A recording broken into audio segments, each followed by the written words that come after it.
Mədəniyyətin demək olar ki, bütün sahələrinə nüfuz edən süni intellekt film sənayesində də köklü inqilab yaradır.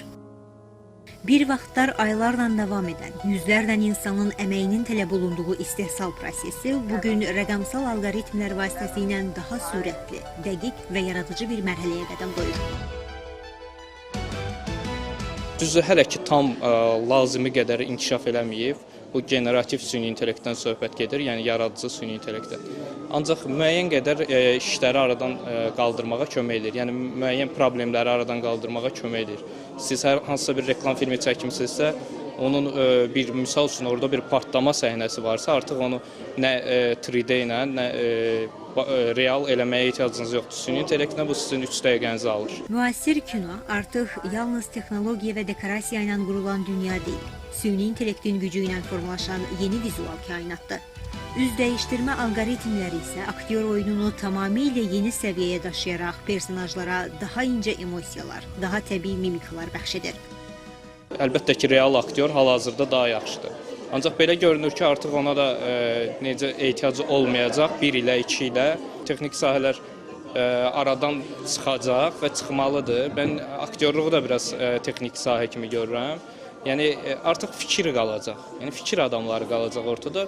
Bu da məncə müəyyən bir dövrdə kimlər üçünsə pis olsa belə ümumilikdə inkişafa xeyirli bir şeydir.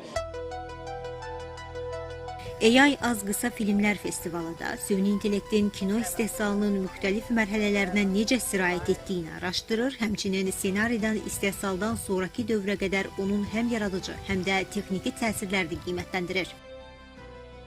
Bizim festival Qafqazda ilk dəfədir ki, süni intellekt tərəfindən yaradılmış filmlər üzrə keçirilən bir festivaldır. Bizim festival kinematografiya və texnologiyaya marağı olan şəxslər, gənclər tərəfindən əsası qoyulub və məqsəd odur ki, texnologiya və yaradıcılığı bir araya gətirək.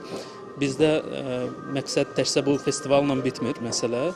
Bizim planımız gələcəkdə burada başqa təlim, tədris məsələləri, startaplar və digər fəaliyyətləri də həyata keçirməkdir. Festivalın proqramı texnoloji yeniliklərlə yanaşı mədəni müxtəlifliyi ilə də seçilir. Yerli və xarici rejissorların ekran işləri festivalın palitrasını daha da zənginləşdirir. Müxtəlif yaradıcılıq məktəblərinin, mədəni baxışların və kino dillərinin birlikdə təqdim olunmasına şərait yaradır. Festivalda süni intellektlə yaradılmış filmlərin taleyinə məhz insan baxışı qərar verir. Filmlərin seçimi jürilər tərəfindən həyata keçirilir. Bizim bir jüri heyətimiz var. Onlar bütün filmlərə baxırlar və qiymətləndirmə həyata keçirirlər. O qiymətləndirmə əsasında yekunda ən çox bal toplamış film qalib seçilir. Dünya Kino Məktəbinin rəngarəngliyinin nümayiş etdirildiyi festivalda Azərbaycanın süni intellektlə yaradılan ən uzun metrajlı filminə də baxış getirildi.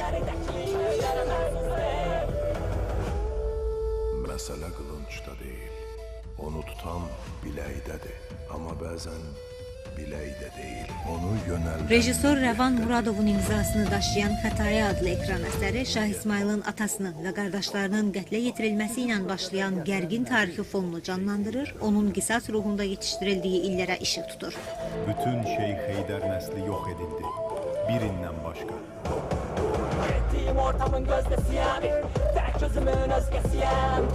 Arzu Yusif, Bağır Kərimov, Elvin Cəfərov, Mədəniyyət xəbərləri.